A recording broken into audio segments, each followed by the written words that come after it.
കാനനകാന്തിയും ശാന്തതയും ഭക്തിയും ഒത്തുചേർന്നിടമായ കൊല്ലൂർ മൂകാംബിക ക്ഷേത്രത്തിലേക്ക് സ്വാഗതം.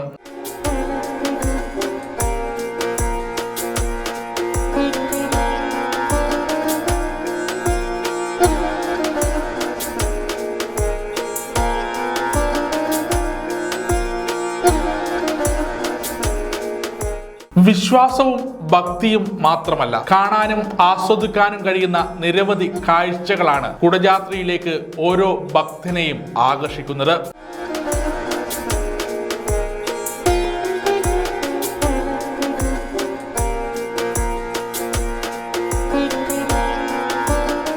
കലാകാരന്മാരും അക്ഷരപ്രേമികളും ഏറെ എത്തുന്ന ഒരിടം കൂടിയാണ് ഈ മഹാക്ഷേത്ര സന്നിധി.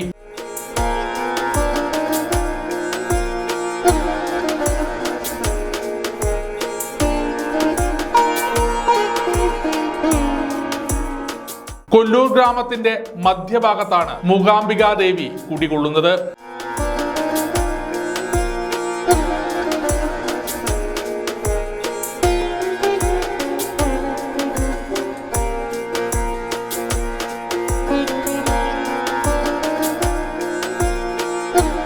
ക്ഷേത്രത്തിന്റെ ദർശനം കിഴക്കോട്ടാണ്. 12 അടി ഉയരമുള്ള ആനപ്പുള്ള മതിൽ ക്ഷേത്രത്തെ ചുറ്റി നിൽക്കുന്നു.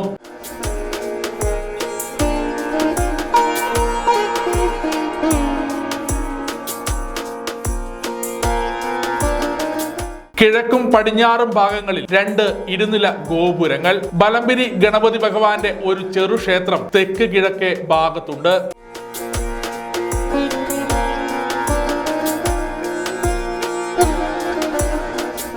കുടജാദ്രിയുടെ താഴ്വാരത്തിൽ സൗപർണികയുടെ തലോടലേറ്റാണ് മൂകാംബികാ ക്ഷേത്രം സ്ഥിതി ചെയ്യുന്നത്.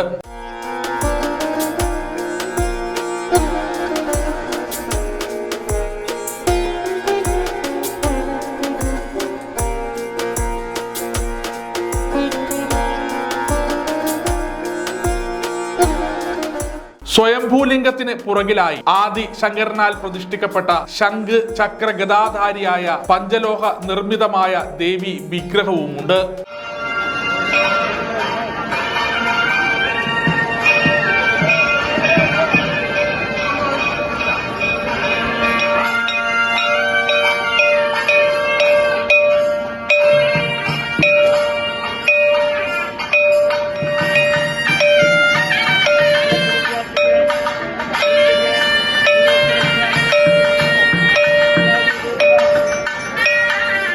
ദേവി പ്രതിഷ്ഠയ്ക്ക് പുറമെ പഞ്ചമുഖ ഗണപതി, സുബ്രഹ്മണ്യൻ, ഹനുമാൻ, മഹാവിഷ്ണു, വീരഭദ്രൻ എന്നീ ഉപദേവതകളും നാലമ്പലത്തിനുള്ളിൽ പ്രതിഷ്ഠിക്കപ്പെട്ടിരിക്കുന്നു.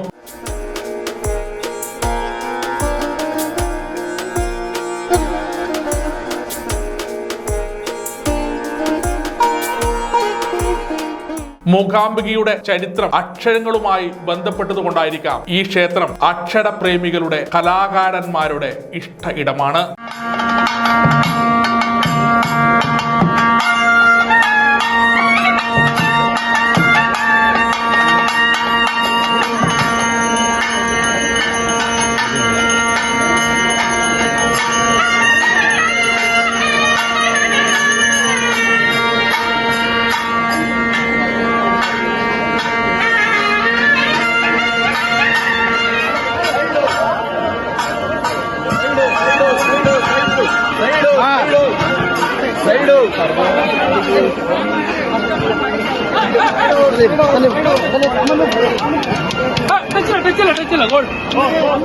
ക്ഷേത്രത്തിന്റെ കിഴക്കേ നടയിലൂടെയാണ് അകത്ത് പ്രവേശിക്കേണ്ടത്. അവിടെ സ്വർണ്ണ കൊടിമരവും ഏതാണ്ടത്ര വലിപ്പമുള്ള ദീപസ്തംഭവും കാണാം. കന്നഡ ശൈലിയിലാണ് കൊടിമരം പണിതിട്ടുള്ളത്. ദീപസ്തംഭത്തിൽ സ്തംഭ ഗണപതിയുമുണ്ട്.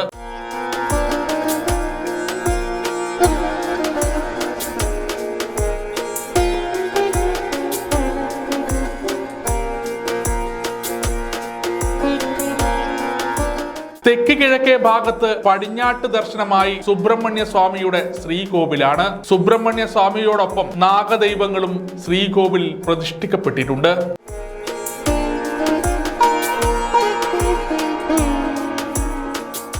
സുബ്രഹ്മണ്യ സ്വാമിയുടെ ശ്രീകോവിലിന് തൊട്ടടുത്താണ് പ്രസിദ്ധമായ സരസ്വതി മണ്ഡപം. സരസ്വതി ദേവിയുടെ വിഗ്രഹമുള്ള ഇവിടെ ദിവസവും ആയിരക്കണക്കിന് കുരുന്നുകൾ ആദ്യാക്ഷരം കുറിക്കാനും നൃത്ത സംഗീത മികവുകൾ പ്രകടിപ്പിക്കാനും എത്താറുണ്ട്.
സംഗീതം ഹരിപദമലാതി സോപാനം അനക സുന്ദരീശ്വര ഹൃദയം എന്നെ ആത്മാൻ നിന്നപ്പസയാം സമ്പൂർണ്ണം ദേവി സമയമിത പൂർവസായം അമൃതം ശിവമയ സംഗീതം. സരസ്വതി മണ്ഡപത്തിന്റെ തൊട്ടടുത്താണ് തിടപ്പള്ളിയും ഹോമപുരയും സ്ഥിതി ചെയ്യുന്നത്. കിഴക്കോട്ട് ദർശനമായി 5 ശ്രീകോവിലുകൾ കാണാം. അവയിൽ ആദ്യത്തെ ശ്രീകോവിൽ പഞ്ചമുഖ ഗണപതി പ്രതിഷ്ഠയും മറ്റ് 4 ശിവപ്രതിഷ്ഠയുമാണുള്ളത്.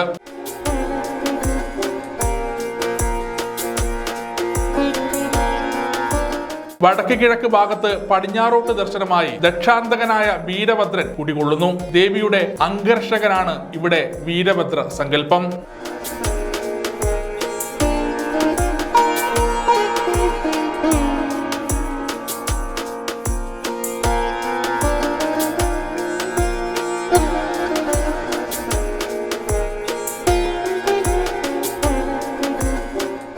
കുടജാത്രി മലമുകളിൽ നിന്ന് ഉത്ഭവിച്ച് ക്ഷേത്രത്തിന് സമീപത്തെ കൂടി ഒഴുകുന്ന പുണ്യ നദിയാണ് സൗപർണിക. ക്ഷേത്രത്തിൽ പോകാൻ സൗപർണികയിൽ കുളിക്കണമെന്നത് നിർബന്ധമായും ഭക്തർ അനുഷ്ഠിക്കുന്ന ഒരു വിശ്വാസമാണ്.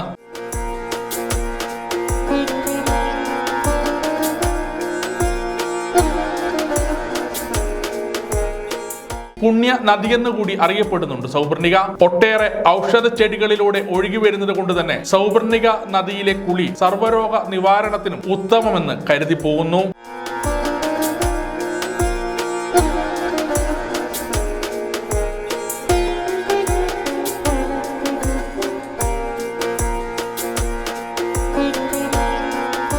മൂകാംബിയിൽ എത്തുന്നവർ നിർബന്ധമായും പോയിരിക്കേണ്ട ഒരിടമാണ് കുടജാത്രി. സഹ്യപർവ്വത നിരകളിൽ 1343 മീറ്റർ ഉയരത്തിലാണ് ഈ കൊടുമുടി സ്ഥിതി ചെയ്യുന്നത്.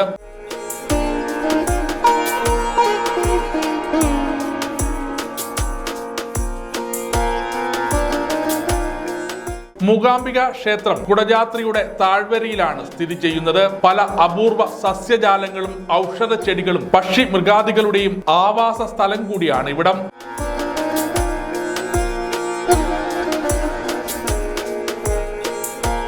കുടജാത്രിയിലേക്ക് പോകാൻ ഏക മാർഗം ജീപ്പാണ്. ജീപ്പിൽ കയറി സാഹസിക യാത്രക്കൊരുങ്ങുമ്പോൾ മലമുകളിലേക്കുള്ള റോഡ് പലപ്പോഴും ദുർഘടമാണ്. കുറച്ചു ദൂരം പിന്നിട്ടപ്പോൾ കല്ലിൽ നിന്ന് മറ്റൊരു കല്ലിലേക്ക് എന്ന കണക്കിന് ജീപ്പിന്റെ ചക്രം അതിസാഹസികമായി ചാടും.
കുടജാദ്രി മലയിലെ അതിമനോഹരമായ ദൃശ്യങ്ങൾ ഇതുവരെയുള്ള യാത്രാ ദുരിതങ്ങളെ പൂർണ്ണമായും തുടച്ചു മാറ്റും. മുകളിലേക്ക് കയറുന്നതിന്റെ തുടക്കത്തിൽ തന്നെ ഒരു ഭദ്രകാളി ക്ഷേത്രമുണ്ട്.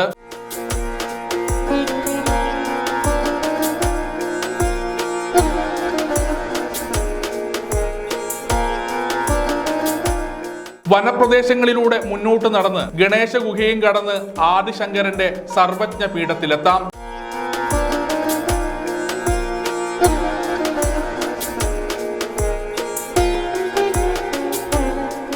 ആദിശങ്കരൻ ഇവിടെ ദേവി സാന്നിധ്യം അറിയുകയും തപസ്സിരുന്നു എന്നാണ് ഐതിഹ്യം. 2 മീറ്റർ വീതിയിലും നീളത്തിലും തീർത്ത കരിങ്കൽ കെട്ടാണ് സർവജ്ഞ പീഠം.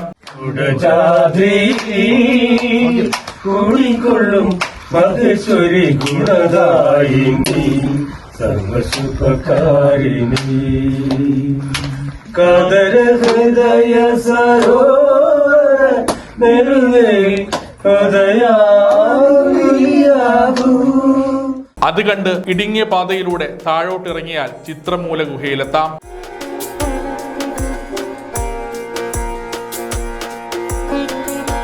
പ്രകൃതി സൗന്ദര്യവും ഭക്തിയും ലയിച്ചു നിൽക്കുന്ന സർവജ്ഞ പീഠത്തിന് വല്ലാത്ത മനോഹാരിതയാണ്.